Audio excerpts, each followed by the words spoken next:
நம்முடைய நிகழ்ச்சிகளை தொடர்ந்து பாருங்கள், சப்ஸ்கிரைப் செய்து பாருங்கள்.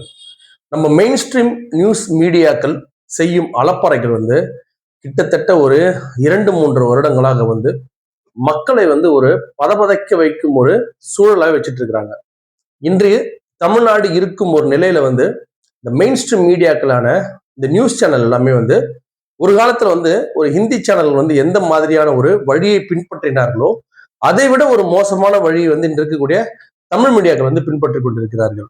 இப்ப ஜென்ரலா ஒரு நிகழ்ச்சி, அதாவது இன்னைக்கு தமிழ்நாட்டுல எந்த ஒரு ப்ராப்ளம் இருக்கு, எந்த ஒரு நல்லது இருக்கு, இதை பத்தி ரெண்டுமே பேசக்கூடிய ஒரு சூழல் கண்டிப்பா இந்த மெயின் ஸ்ட்ரீம் மீடியாக்களுக்கு உண்டு. இன்று இருக்கக்கூடிய நிலையில தமிழ்நாடு முழுவதும் பத்தி கொண்டு எரிவது அந்த பழனி முருகன் கோயிலினுடைய அந்த 100 கோடி கொண்ட அந்த ஒரு ஏக்கர் லேண்டை பத்தி ரொம்ப பரபரப்பா பேசப்படுது. இன்னைக்கு திரு விஜய் அவர்கள் முதல்ல தன்னுடைய காவல்துறை சரியா செயல்படாது அப்படின்னு சொல்லிட்டு தன்னுடைய இன்னொரு காவல்துறையான சிபிசிஐடி கிட்ட அந்த பழனி முருகன் கோயிலினுடைய அந்த விஷயத்தை எடுத்து கொடுத்திருக்கிறார். அந்த அளவுக்கு ஒரு பரபரப்பான விஷயம், அந்த இனாம் நிலங்கள் அப்படின்ற ஒரு விஷயம். இது போல இன்றைக்கு இருக்கிற இந்த ஒரு சிச்சுவேஷன் பிளஸ் பாத்தீங்கன்னா மேலும் சில விஷயங்கள் கொலை, நம்ம ஏற்கனவே ஜெயில் லாக்அப் மரணம் இப்போ லேட்டஸ்டா ஒரு மாற்றுத்திறனாளிக்கு ஒரு லாக்அப் டெத் நடந்திருக்கு. அது கூட பாத்தீங்க அப்படின்னா கஞ்சா சம்பந்தப்பட்ட விஷயம் தான். நம்ம காவல்துறை சொல்றது எல்லாமே உண்மை நம்ப வேண்டிய அவசியமே கிடையாது. அவங்க ஒருத்தரை பழி வாங்கினா வீட்லயே ஒரு சின்ன கஞ்சா பட்டம் வச்சுட்டு பண்ணக்கூடிய இந்த சினிமால காட்டுற மாதிரி பல விஷயம் இயற்கையா நடக்கக்கூடியது. அது திமுக, அதிமுக, தாவேகா அப்படின்னா எந்த வித்தியாசமும் கிடையாது. எல்லாமே தாவேக்காவோட தலைமையில நடக்கிறது கிடையாது. இன்னும் அதிகாரிகள் அவங்களுடைய பவரை அதிகரிச்சு கொண்டே இருக்கிறாங்க.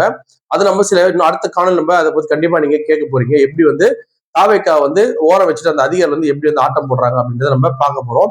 ஆனா இன்று நம்ம பேச போற இந்த மெயின் ஸ்ட்ரீம் மீடியாக்கள் செய்யும் தவறுகள் என்ன ஆகுதுன்னா, மக்கள்கிட்ட சென்று போய் சேர வேண்டிய பல விஷயங்களை தடுத்து நிறுத்தும் வேலையை இந்த மெயின் ஸ்ட்ரீம் மீடியாக்கள் பாக்குறாங்க. இப்போ பொதுவா என்ன சொல்றாங்கன்னா, திரு விஜய் அவர்களுக்கு வாக்களித்த அந்த நம்மளுடைய அந்த ஜென்சி கிட்ஸ் சொல்றாங்க, முதல்ல தற்கொலைகள் சொன்னாங்க, இப்ப ஜென்சி கிட்ஸ் சொல்றாங்க. ரெண்டுமே எனக்கு அந்த தற்கொலைகள் அப்படின்ற பேர்லயும் எனக்கு பெரிய நம்பிக்கை இல்லை. இந்த ஜென்சி கிட்ஸ் அப்படின்றதுல பெரிய நம்பிக்கை இல்லை. அது பெரிய ஒரு மாடர்னான நேம் தானே தவிர அந்த அளவுக்கு மாடர்னா யோசிக்கக்கூடிய பசங்க என்ன இருக்கிறாங்களா அப்படின்றது அவங்க கத்துக்க கொள்ள அந்த விஷயம் அந்த அரசியலுடைய அந்த ஞானத்தை பொறுத்துதான் அவங்க லேட்டஸ்ட் பசங்களா இல்லைன்னா ஓல்டு பசங்க கண்காணிக்க முடியும். பொதுவா நீங்க சினிமாவில நீங்க பாக்குற ஒரு புதுமையை ஒருத்தர் விரும்புறாரு, சரி அதே அரசியல்ல ஒரு புதுமையை விரும்புறாரு அப்படின்னு சொல்லிட்டு இப்ப செய்யப்பட்டிருக்கும் இந்த சூழல் சரியா இருக்குமா சரியில்லாம இருக்குமா அப்படின்றது இன்னும் சில காலங்கள் போனாதான் தெரியும். அதுக்கப்புறம் தான் இந்த சிறுவர்கள், அதாவது இந்த ஜென்சி கிட்ஸ் செய்தவர்கள் சரி இருக்கும் இல்ல தப்பு இருக்கும் நம்ம ஒரு முடிவுக்கு எடுக்க முடியும். ஆனா இந்த விஷயத்துல அந்த ஜென்சி கிட்ஸ் எல்லாருமே அந்த தற்கொலைகள் அப்படி சொல்லப்பட ரெண்டு இல்லையா எந்த பேருமே நம்மள நம்பிக்கை இல்லைனா கூட அந்த வாக்களித்தவர்கள் கிட்டத்தட்ட அந்த 39 வயசுக்கு உட்பட்டவர்கள் ஒரு கேட்டகரியில வைக்கிறாங்க. அவங்க அந்த வாக்களித்தல் பயங்கரமா அரசியல் ஞானம் கத்துக்கிட்டாங்க. அரசியலை பத்தி தினமும் அவங்க சேனல் பாக்குறாங்க, தினமும் அவங்க அரசியலை கத்துக்கிறாங்க அப்படின்னு சொல்லி பெரிய தம்பட்டம் இருக்கு தமிழ்நாட்டுலனா. இவங்க இந்த மெயின் ஸ்ட்ரீம் மீடியாக்களை பார்த்தாங்க அப்படின்னா எந்த விதமான அரசியலும் இவங்க கத்துக்கொள்வதற்கான வாய்ப்பே இல்லை அப்படின்னு நமக்கு தெரியுதுன்னா, மீண்டும் அதில் என்ன பண்றாங்கன்னா, திரு விஜய் அவர்கள் பெரம்பூருக்கு அங்கிருந்து கிளம்பி விட்டார், வந்து கொண்டிருக்கிறார், சென்றார், அப்புறம் ரேஷன் அரிசியை கரெக்டா அரிசியை கொட்டினார், அப்புறம் அங்க போய் திருச்சியில போய் பேசினார், இந்த அமைச்சர் இதை பண்ணார், இந்த அமைச்சர் இதை பண்ணார், இதையேதான் பேசுறாங்களே தவிர உண்மையான கள நிலவரம் என்ன, எதை பேச வேண்டும், எந்த விஷயத்துக்கு முக்கியத்துவம் கொடுக்க வேண்டும்ன்றத சும்மா ஊருகா மாதிரி வச்சுக்கிறாங்க. அவங்க பேசாம இருக்க மாட்டாங்க, ஊருகா மாதிரி தொட்டுட்டு எந்தெந்த விஷயம் தேவையே இல்லையோ அதை ரொம்ப மெயினா போட்டு பயங்கரமா பப்ளிசிட்டி பண்றாங்க. நம்ம அதுல பாக்குறோம். அதுல என்ன ஒரு மெயின் காரணம் அப்படின்னா, அவங்களுக்கு அதுல வரக்கூடிய அந்த வருமானம் வருது அப்படின்றது எந்த மாற்று கருத்தும் கிடையாது. வருமானம் வருது அப்படின்றதுக்காக நம்ம எல்லா வேலையும் செய்யவும் முடியாது. அதை இந்த மெயின் ஸ்ட்ரீம் மீடியாக்கள் என்னைக்குதான் அதை கத்துக்க போறாங்கன்னு நம்மளுக்கு புரிய மாட்டேது. திமுக ஆட்சி செய்த காலத்தை கூட பாத்தீங்கன்னா அந்த முதல் 3 வருஷம் பாத்தீங்கன்னா கிட்டத்தட்ட திமுகவுக்கு ஃபுல் ஜால்ரா போடுற மாதிரி தான் இந்த எல்லா மீடியாக்களும் இருந்தது. அதுக்கு பிறகு திரு விஜய் வந்ததுக்கு அப்புறமா விஜயனுடைய அந்த ஒரு விஷயம் அதிகமான மக்களால் பார்க்கப்படுது. அவர் தமிழ்நாட்டுல மட்டும் இல்ல, விஜய் சம்பந்தப்பட்ட உலகம் ஃபுல்லா பார்க்கப்படுறதுல அவங்களுக்கு அதிகமான ஒரு பார்வையாளர்கள் வராங்க. அதனால அவங்க என்ன பண்றாங்கன்னா, திரு விஜய் சம்பந்தப்பட்ட ஃபர்ஸ்ட் ஒரு நல்ல ஒரு இது பார்த்துட்டா என்ன ஆகும், ஒரு சின்ன ஒரு வருமானத்தை பார்த்துட்டா என்ன ஆகும், தொடர்ந்து திரு விஜய் நடந்தார் போனான் எல்லாமே போட்டு போட்டு போட்டு போட்டு தமிழ்நாடே விஜய்ன்ற மாதிரி சூழலை உருவாக்குறாங்க. ஆனா அவ்வளவு பெரிய சூழலை உருவாக்கியுமே அவர் 35% வாக்குகள் தான் பெற்றாரு, 171 தான் ஜெயிச்சார். ஆனா அவங்க சொன்னது, அவங்க பண்ண விஷயத்துக்கு அவங்க கிட்டத்தட்ட ஒரு 60-65% வாக்குகளும் ஒரு 200 தொகுதி பெற அளவுக்கு தான் அவங்க கொடுத்த அந்த பில்டப்ஸ் அந்த அளவுக்கு கொடுத்திருந்தாங்க. ஆனா அவரு 171 தான் பெற்றார். இருந்தாலும் இதுவுமே அதிகம் சொல்றேன் நான். இன்னும் கூட இந்த பில்டப்ல வந்து இன்னும் குறைக்க வேண்டிய அவசியம் இருக்கு. இந்த மீடியாக்கள் வந்து முக்கியமான விஷயங்கள் எல்லாமே பணம் அப்படின்றத மறந்து மற்ற விஷயங்களை கான்சென்ட்ரேட் பண்ணி அவங்க செஞ்ச நல்லது கெட்டது, நல்லதையும் சொல்லணும் கெட்டதையும் சொல்லணும். இப்ப நம்ம சொன்ன ஒரு சில விஷயங்கள் இருக்கு இல்லையா, அதை பத்தி ஒரு இன்வெஸ்டிகேஷன் வந்து பண்ணி அதுல இருக்க ஆராய்ச்சிகள் பண்ணி அதை பத்தி பேச மாட்டாங்க. அதுவும் இந்த நேர்பட பேசு அந்த மாதிரி சில விஷயங்கள்லாம் வந்து பல டிவிகள்ல வந்து பல தொலைக்காட்சிகள்ல வந்து அந்த விருந்தினர்கள் அப்புறம் வந்து அரசியல் ஞானிகள் சொல்லி உட்காந்து பேசுறாங்க. பொதுவா வந்து இது வந்து இப்போ பெரும்பாலான இளைஞர்கள் பாக்குறாங்க. நம்ம ஆல்ரெடி சொல்லியிருந்தோம். அது காரணம் வந்து அவங்க வந்து விஜய் சம்பந்தப்பட்ட விஷயங்கள் வந்து கண்டிப்பா இளைஞர்கள் பார்ப்பாங்க.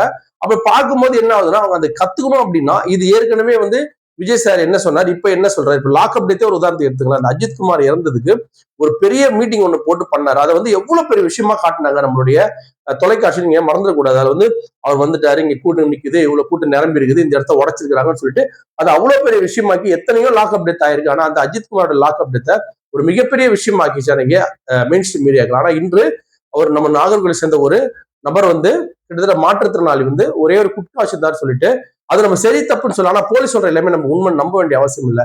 அவர் வந்து நல்லபடியா வெளில இருந்தாலும் அவர் விசாரிச்சுக்கலாம். ஆனா எந்த காரணத்துக்கு அவர் வந்து கொலை செய்யப்பட்டார் அப்படின்னு தெரியல. லாக்அப்ல இறந்திருக்கிற அந்த மனிதனை பத்தி ஒருத்தராவது ஒரு மீடியாவது ஒருத்தரா பேசணும், பேசவே மாட்டேன்றாங்க. நானும் தொடர்ந்து பல சேனல்ல எடுத்து பாக்குறேன், எங்கேயுமே அதை பத்தி பேச்சுவார்த்தை நடக்க மாட்டேங்குது.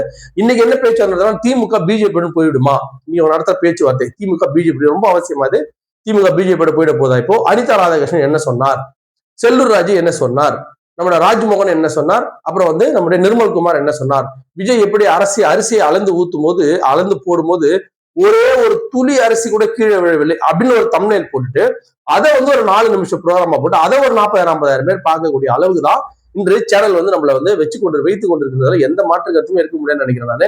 இது விஜய் ஃபேன்ஸா இருந்தாலும் சரி, அஜித் ஃபேன்ஸா இருந்தாலும் சரி, இல்ல ரஜினி ஃபேன்ஸா இருந்தாலும் சரி, இல்ல ஜென்ரலா அரசியல் சம்பந்தப்பட்ட யாரா இருந்தாலுமே, அது சினிமா சம்பந்தப்பட்ட நிகழ்ச்சியா இருந்தாலும் சரி, எந்த நிகழ்ச்சி அவங்க போடக்கூடிய அந்த வரிகள் வந்து பாக்குறவங்க வந்து இன்றோடு முடிந்தது தாவேக்கோட அரசு, தாவைக்காக பேருதிச்சு, இந்த மாதிரி பல தம்ப்நெயில்ல போட்டு நம்ம ஒரு மனுஷன் வந்து உண்மையான ஒரு நிகழ்ச்சியை போட்டு உண்மையான ஒரு செய்தியை போட்டு சொன்னாங்கன்னா பரவாயில்ல.